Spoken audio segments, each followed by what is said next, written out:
आणि रुपाली चाकणकर यांचा hotel blue रेडिसनमधील photos viral होत आहेत आणि याच्यावर प्रतिक्रिया म्हणून रुपाली चाकणकर यांनी असं वक्तव्य केलं आहे की त्या आणि अशोक खरात हे सर्व त्यांच्या फॅमिलीसोबत तिकडे गेले होते आणि त्यांचा एकमेकाशी कुठलाही संबंध नव्हता. ते फक्त फॅमिलीसोबत अशोक खरात यांच्यासोबत गेले होते असं त्यांचं वक्तव्य होतं.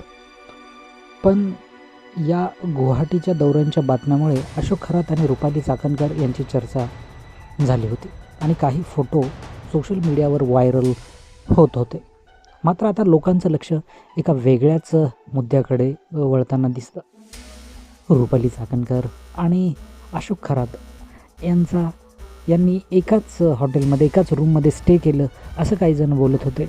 विरोधकांचं मत असं होतं, पण त्यामध्ये तथ्य काय हे सर्व जनतेला माहिती आहे. आणि याच दरम्यान अशोक खरात यांच्या आर्थिक उलाढाली आणि अशोक खरात हे जेलमध्ये असूनसुद्धा कशी कमाई करत आहेत याची ही न्यूज लोकांसमोर येत आहे. कारण की नाशिकमध्ये सुरू असलेल्या रिंग रोड प्रकल्पामुळे अनेक भागातील जमिनींची किंमत वाढण्याची शक्यता आहे. रस्ता ज्या भागातून जाणार आहे त्या भागातील काही प्लॉट आणि जमिनी अचानक चर्चेत आल्या आहेत आणि याच ठिकाणी अशोक खरात यांच्या नावाशी संबंधित जमिनीबद्दल चर्चा सध्या वृत्तपत्रांमध्ये सोशल मीडियामध्ये चांगलीच रंगली आहे. काही स्थानिक लोकांच्या म्हणण्यानुसार खरात यांच्या कुटुंबाशी संबंधित काही जमीन रिंग रोड परिसरात असल्याचं बोललं जाते आणि जर एखादी जमीन रिंग रोड प्रकल्पात गेली तर सरकारकडून त्या जमिनीचा मोबदला दिला जातो आणि अशाच मोबदल्यामध्ये अशोक खरात यांच्या कुटुंबियांना करोडो रुपये सरकारकडून प्राप्त होत आहेत. यामुळे सोशल मीडियावर एक नवीन प्रश्न विचारला जातो की अशोक खरात सध्या जेलमध्ये असले तरी त्यांच्या कुटुंबाकडे अजूनही मोठ्या प्रमाणात मालमत्ता आणि आर्थिक फायदे का येत आहेत.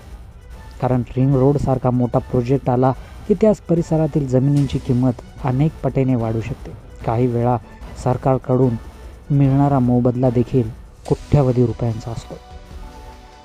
याच कारणामुळे आता लोक या प्रकरणाकडे वेगळ्या नजरेने पाहू लागले आहेत. एका बाजूला जेल आणि दुसऱ्या बाजूला वाढणाऱ्या प्रॉपर्टीच्या किमती आणि आता रिंग रोड प्रकल्पामुळे सुरू झालेल्या नवीन चर्चा, यामुळे हे प्रकल्प पुन्हा एकदा चर्चेचं केंद्रस्थान बनलं आहे. मात्र अजूनही अधिकृतपणे किती जमीन आणि कोणाच्या नावावर आहे हे प्रत्यक्षात माहिती नाही. पण करोडो रुपयाची रक्कम अशोक खरात यांच्या कुटुंबियांना मिळत आहे हे मात्र नक्की. तर जेलमध्ये असूनसुद्धा या कोट्याधीश धनाढ्य लोकांना अशी मदत होते जी त्यांनी त्यांच्या पिढ्यानपिढ्यांसाठी कमवून ठेवलं.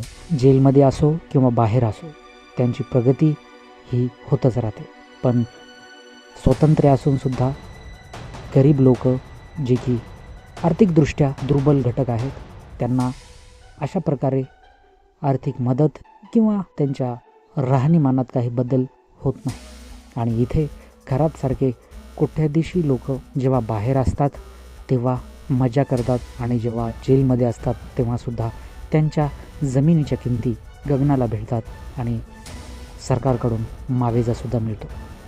तुमचं मत याबद्दल काय आहे कमेंट्स बॉक्समध्ये जरूर कळवा की खरंच निसर्गसुद्धा अशा लोकांना, खरातसारख्या लोकांना आणि चाकणकर सारख्या लोकांना मदत करतं का. तुमचं मत कमेंट बॉक्समध्ये जरूर कळवा. भेटूया पुढच्या व्हिडिओमध्ये. तोपर्यंत नमस्कार.